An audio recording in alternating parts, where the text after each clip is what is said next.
Mi hermana me culpó de chocar el carro de mi padre, y mis padres me echaron a los 16, 18 años después, vuelven para demandarme y quitarme mi casa. Pero el juez los dejó sin palabras. Tengo 34 años, trabajo en logística, y lo que voy a contar es algo que literalmente me quitó el sueño durante meses, aunque ahora, mirando hacia atrás, creo que fue lo mejor que me pudo pasar porque finalmente cerré un capítulo que llevaba abierto desde que tenía como 16 años. La cosa es que mis padres y mi hermana mayor Amber me demandaron hace poco. Sí, me escuchaste bien. Me demandaron tratando de quitarme mi casa, la casa que compré con mi propio dinero después de años de trabajo duro, y todo porque pensaron que tenían derecho a ella solo por ser familia. Pero déjame empezar desde el principio, porque para entender cómo llegamos a ese punto, hay que entender cómo fue crecer en esa familia. Y créeme, no fue nada bonito. Desde que tengo memoria, Amber siempre fue la niña de oro de mis padres, ya sabes, la que nunca hacía nada malo, la perfecta, la que merecía todo. Yo, por otro lado, era el chivo expiatorio, el que siempre tenía la culpa de todo, incluso cuando era obvio que no había hecho nada. Y no estoy exagerando. Literal todo lo que Amber hacía mal terminaba siendo mi culpa de alguna manera. Amber rompió un jarrón. Matthew lo empujó. Amber sacó malas calificaciones. Matthew la distrajo. Amber llegó tarde a casa. Matthew debió haberla cuidado mejor. No importaba que yo fuera 2 años menor que ella. Se suponía que yo era el responsable de sus errores. Mis padres nunca, y cuando digo nunca, la castigaron por nada. Ella podía hacer lo que quisiera, y siempre había una excusa, siempre había una justificación, mientras que yo recibía castigos por cosas que ni siquiera había hecho. Recuerdo perfectamente cuando tenía como 12 años, y Amber tenía 14. Ella robó $50 de la billetera de mi mamá para comprarse no sé qué cosa con sus amigas. Yo estaba en mi cuarto haciendo tarea cuando escuché a mi mamá gritar que le faltaba dinero. Bajé a ver qué pasaba, y mi papá me agarró del brazo, bien fuerte, y me preguntó dónde estaba el dinero. Le dije que no sabía de qué hablaba, que yo no había agarrado nada, pero él no me creyó. Me castigaron un mes sin salir, sin videojuegos, sin nada. 2 semanas después encontré la evidencia. Literal vi a Amber con las cosas que había comprado con ese dinero, y cuando se lo dije a mis padres, ¿sabes qué dijeron? Que dejara de culpar a mi hermana, que estaba siendo resentido, que ella había ahorrado ese dinero de su mesada. Amber nunca recibió mesada, yo tampoco, así que era obvio que mentía, pero a mis padres no les importó. Eso fue un patrón que se repitió toda mi vida, básicamente. Amber podía hacer lo que quisiera, y yo pagaba las consecuencias, o simplemente me ignoraban si pedía algo. Cuando Amber quería clases de piano, se las pagaban. Cuando yo pedía entrar al equipo de fútbol del colegio, me decían que no había dinero. Cuando Amber quería ropa nueva, le compraban todo lo que señalaba. Cuando yo necesitaba zapatos, porque los míos estaban rotos, me decían que los míos todavía servían. No era solo favoritismo, era como si yo no existiera excepto cuando necesitaban a alguien a quien culpar. Lo peor llegó cuando cumplí 16. Amber tenía 18 y acababa de sacar su licencia de conducir. Mi papá tenía un Toyota Camry 2005 que cuidaba como si fuera su bebé. Ese carro era su orgullo, siempre lo lavaba los domingos, le hacía mantenimiento religiosamente, todo. Un sábado mis padres salieron de viaje por el fin de semana, cosa rara en ellos, y dejaron a Amber a cargo. Yo tenía planes de ir a casa de un amigo, pero Amber me dijo que me quedara porque iba a salir con sus amigas y quería usar el carro de mi papá. Le dije que estaba loca, que papá la iba a matar si lo agarraba, pero ella dijo que no pasaría nada, que solo iba a ir a un centro comercial cerca. Me fui con mi amigo de todas formas porque, honestamente, no era mi problema. Regresé como a las 9 de la noche, y cuando llegué a la casa, vi el desastre. El Camry estaba en la entrada, con todo el lado derecho destrozado, tipo el espejo lateral arrancado, la puerta abollada, rayones por todos lados. Amber estaba adentro llorando con sus amigas tratando de consolarla. Cuando le pregunté qué había pasado, me dijo que había chocado contra un poste en el estacionamiento de un bar. Sí, un bar, porque resulta que no había ido a ningún centro comercial, sino a un bar con sus amigas que eran mayores. Estaba en pánico, porque sabía que cuando mis padres regresaran al día siguiente, iba a estar en problemas serios, y me dijo, Matthew, tienes que ayudarme. Tienes que decir que tú lo chocaste. Le dije que estaba completamente loca, que yo ni siquiera tenía licencia todavía, que no iba a mentir por ella. Me rogó, lloró, me dijo que me pagaría, que haría lo que fuera, pero yo me negué. Sus amigas se fueron, y ella se quedó toda la noche despierta pensando qué hacer. Al día siguiente, cuando mis padres llegaron y vieron el carro, mi papá literal se puso rojo de la ira. Nunca lo había visto tan furioso. Gritó preguntando quién había chocado su carro, y Amber, sin dudarlo ni un segundo, me señaló a mí. Dijo que yo había agarrado las llaves mientras ella dormía, que había sacado el carro sin permiso, que ella ni siquiera sabía que yo había salido hasta que escuchó el ruido del choque. Mentira tras mentira tras mentira. Yo traté de defenderme. Le dije a mis padres que yo había estado en casa de mi amigo toda la noche, que podían llamar y confirmar, pero no me escucharon. Mi papá me gritó cosas que todavía recuerdo. Me dijo que era un irresponsable, un idiota, que cómo me atrevía a agarrar su carro sin permiso, que había destruido su propiedad. Le dije que preguntara a los vecinos, que alguien debió haber visto a Amber sacar el carro, pero él estaba tan cegado por la rabia que no quiso escuchar nada. Mi mamá solo lloraba diciendo que cómo pude hacerles eso, que lo sabía, decepcionado, que después de todo lo que habían hecho por mí. Y yo pensaba, ¿todo lo que han hecho por mí? ¿Cómo qué? Pero no podía ni hablar porque mi papá no paraba de gritar. Amber estaba ahí parada, callada, dejando que me culparan por su error, y lo peor es que vi en su cara que no sentía ni un poco de culpa, ni un poco de remordimiento. Después de como 2 horas de gritos, mis padres me dijeron que empacara mis cosas, que tenía 1 hora para salir de su casa. No podía creerlo, literal, estaba en shock. Les pregunté, ¿en serio me van a echar por esto, sin siquiera investigar lo que realmente pasó? Y mi papá me dijo, no quiero volver a verte. Vete con tu abuela, ella que se encargue de ti porque yo ya no puedo más. Mi mamá solo asentía, llorando, pero sin defenderme, sin preguntarse si tal vez, solo tal vez, su perfecta Amber estaba mintiendo. Llamaron a mi abuela. Le dijeron que yo había chocado el carro y que no podían tenerme en casa por rebelde e irresponsable. Mi abuela, que vivía como a 40 minutos de ahí, dijo que podía ir con ella. Empaqué lo que pude en una mochila, básicamente ropa y algunas cosas personales, y mi papá me llevó a casa de mi abuela sin decirme una sola palabra en todo el camino. Cuando llegamos, ni siquiera se bajó del carro, solo me dijo que bajara mis cosas y se fue. Tenía 16 años, apenas, y mis padres me habían echado de la casa por algo que ni siquiera había hecho. Mi abuela me recibió con un abrazo. Me dijo que todo iba a estar bien, pero yo estaba destrozado, completamente roto por dentro. Esa noche lloré más de lo que había llorado en toda mi vida. No solo por la injusticia, sino porque finalmente entendí que para mis padres yo nunca iba a ser suficiente, que siempre iba a ser el malo de la historia mientras Amber pudiera hacer lo que quisiera sin consecuencias. Vivir con mi abuela fue como llegar a otro mundo. Ella sí me escuchó. Me creyó cuando le conté la verdad sobre el carro. Me dijo que mis padres estaban equivocados, pero que a veces la gente se ciega con sus favoritos. Ella era la única persona que realmente me quería sin condiciones, la única que veía mi valor. Me puse a trabajar en cuanto pude, primero en una tienda de conveniencia después de clases, luego en un restaurante los fines de semana. Mi abuela no tenía mucho dinero. Básicamente vivía de su pensión, y yo no quería ser una carga para ella, así que trabajaba para ayudar con los gastos y para ahorrar.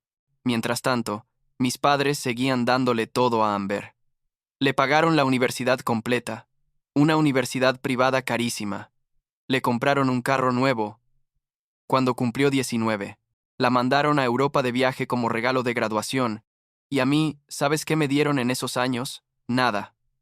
Ni una llamada de cumpleaños, ni un mensaje de Navidad, nada. Era como si hubiera dejado de existir para ellos. A veces me preguntaba si pensaban en mí, si alguna vez se cuestionaron si habían hecho lo correcto, pero con el tiempo dejó de importarme. Mi abuela era mi familia ahora, y eso era suficiente. Me gradué del colegio trabajando 2 empleos. Después conseguí trabajo en una empresa de logística, empezando desde abajo, tipo en el almacén moviendo cajas y haciendo inventario. Trabajé duro.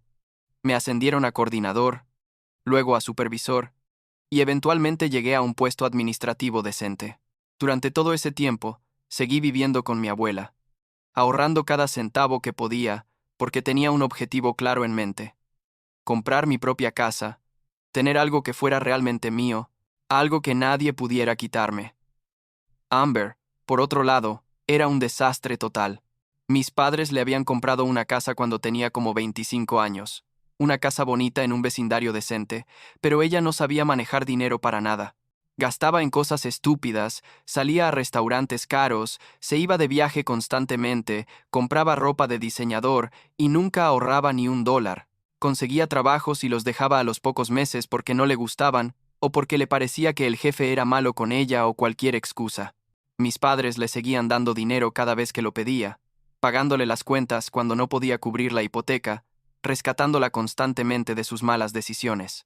Yo sabía todo esto porque mi abuela todavía hablaba con mi mamá de vez en cuando, aunque la relación estaba tensa por cómo me habían tratado.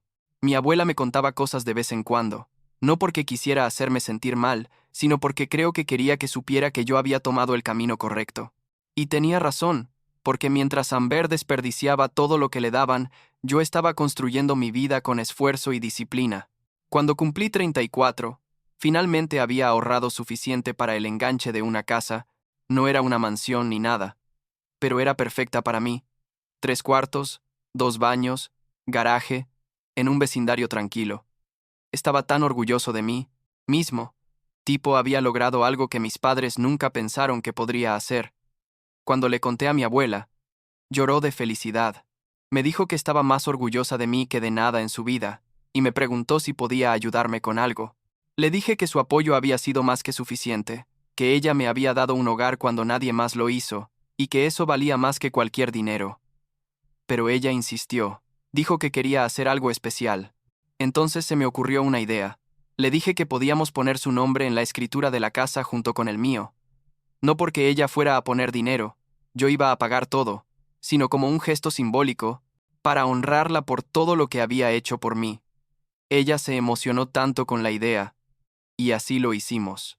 La escritura quedó a nombre de los dos, aunque los papeles del banco y todos los registros de pago mostraban claramente que yo era el único dueño real, el único que estaba pagando la hipoteca cada mes. Pero entonces, como 6 meses después de que compré la casa, todo empezó a irse al carajo para Amber. Su casa entró en ejecución hipotecaria. Básicamente, no había pagado en meses y el banco se la iba a quitar. Mis padres, que ya estaban retirados y vivían de sus ahorros y pensiones, usaron casi todo lo que tenían para sacarla del problema. Le pagaron lo que debía al banco, vendieron la casa antes de que se la quitaran, pero el dinero que sacaron de la venta no fue suficiente para cubrir todo lo que habían gastado ayudándola durante años. Quedaron básicamente en la calle, bueno, no literalmente, pero tuvieron que vender su propia casa también y mudarse a un apartamento chiquito porque ya no les alcanzaba para mantener la casa donde yo había crecido. Y ahí fue cuando, después de 18 años de no hablarme, de no existir para ellos, decidieron que ahora sí me necesitaban. Me llamaron un día al celular, número que no sé ni cómo consiguieron, y mi mamá me dijo que necesitaban hablar conmigo. Me sorprendió tanto escuchar su voz que casi cuelgo, pero la curiosidad me ganó. Me preguntó cómo estaba, como si nada, como si no me hubieran echado de su casa siendo un adolescente, como si no me hubieran abandonado completamente. Le dije que bien, que había comprado una casa, y ella dijo: "Ah, sí, tu abuela nos contó". Entonces llegó al punto. Me dijo que Amber había tenido problemas financieros, que ellos habían tenido que usar sus ahorros para ayudarla, que ahora estaban en una situación difícil, y me preguntó si podían mudarse conmigo.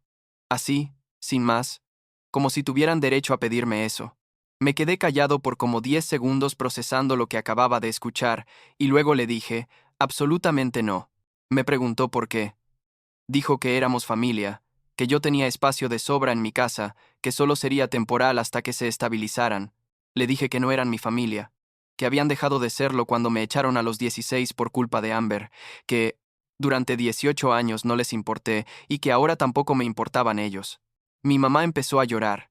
Mi papá agarró el teléfono y me gritó que era un desagradecido, que después de todo lo que habían hecho por mí así les pagaba.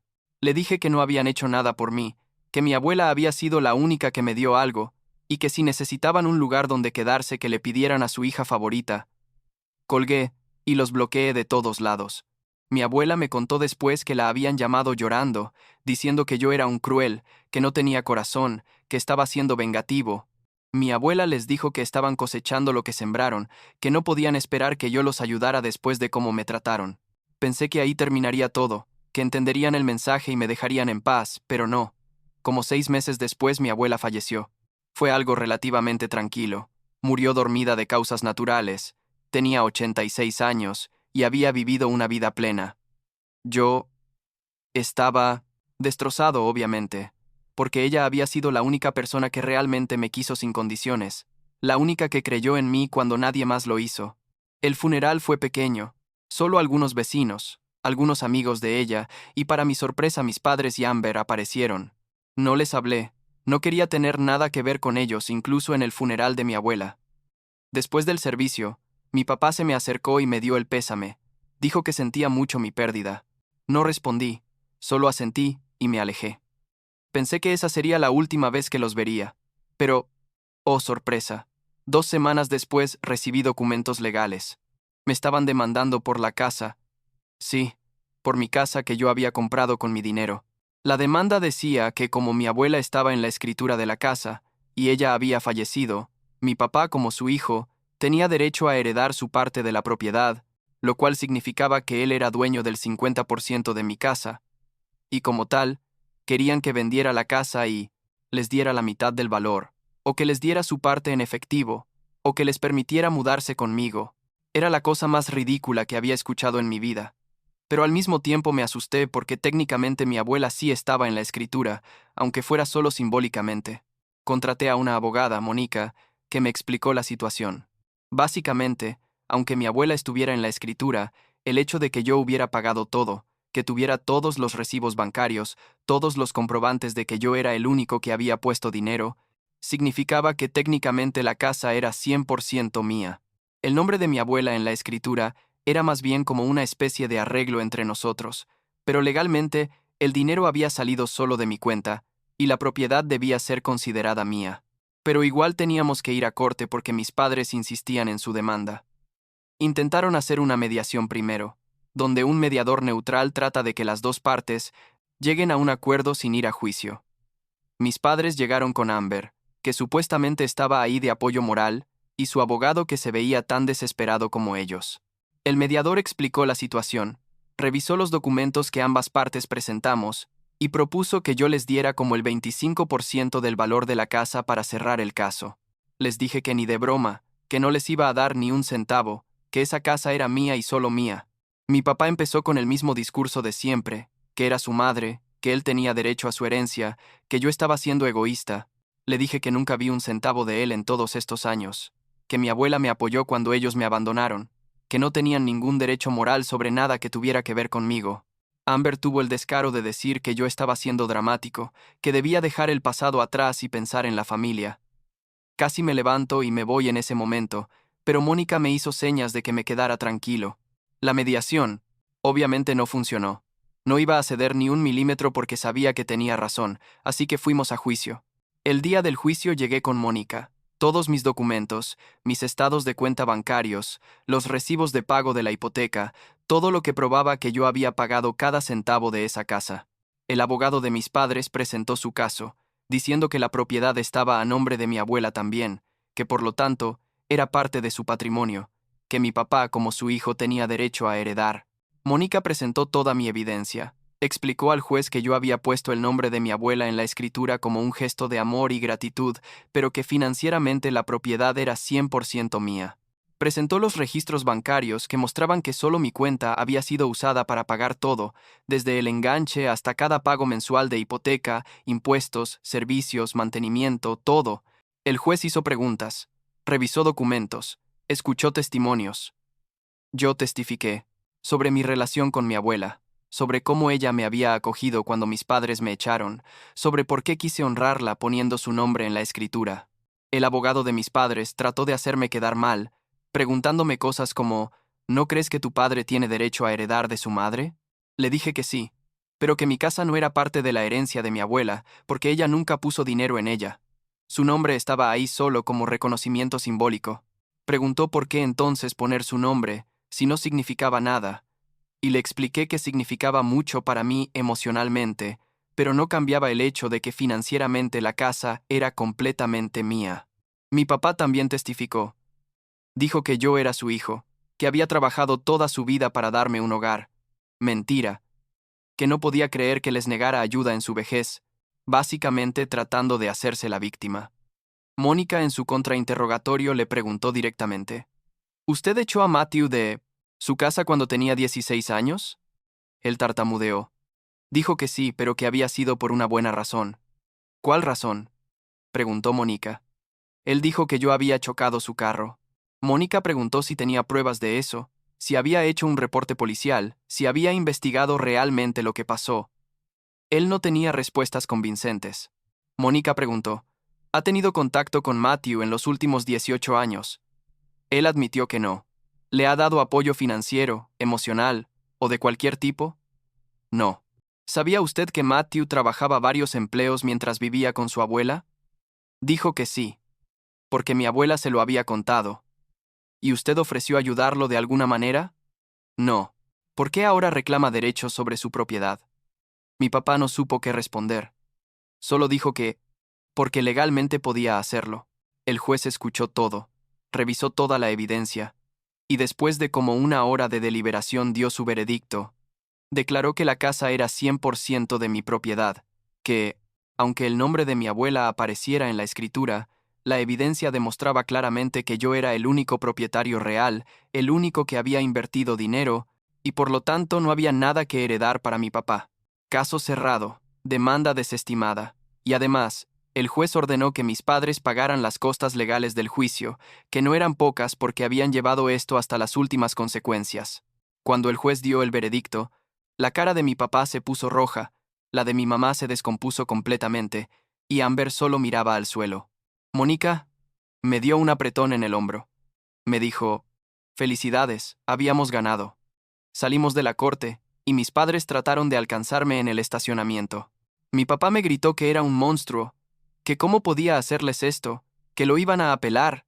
Le dije que hiciera lo que quisiera, que apelaran todo lo que quisieran, que nunca iban a ganar porque la verdad estaba de mi lado.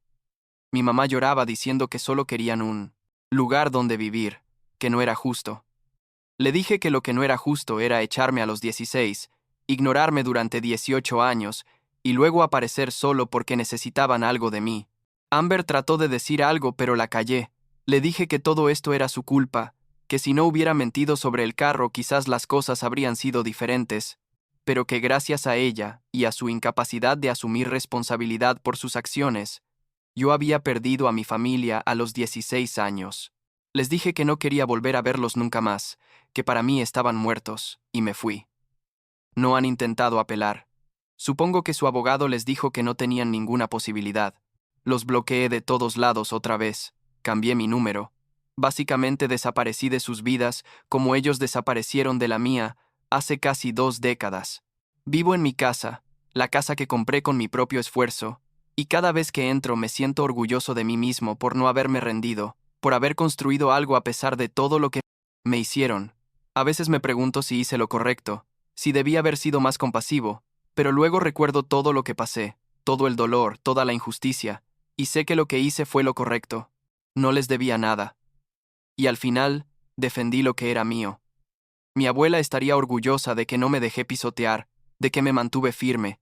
Ella siempre me dijo que yo valía más de lo que mis padres me hacían sentir. Y creo que finalmente pude demostrarlo, a ellos y a mí mismo. La última vez que hablé con alguien que los conoce, me contaron que están viviendo en un apartamento diminuto, que Amber sigue sin poder mantener un trabajo estable, que básicamente siguen en el mismo ciclo de siempre. Parte de mí siente lástima, pero es una parte muy pequeña. La mayoría de mí siente alivio de que finalmente estén fuera de mi vida para siempre. No necesito su aprobación, no necesito su amor, y definitivamente no necesito su drama. Tengo mi casa, tengo mi trabajo, tengo mi paz, y eso es más de lo que ellos pudieron darme en toda mi vida.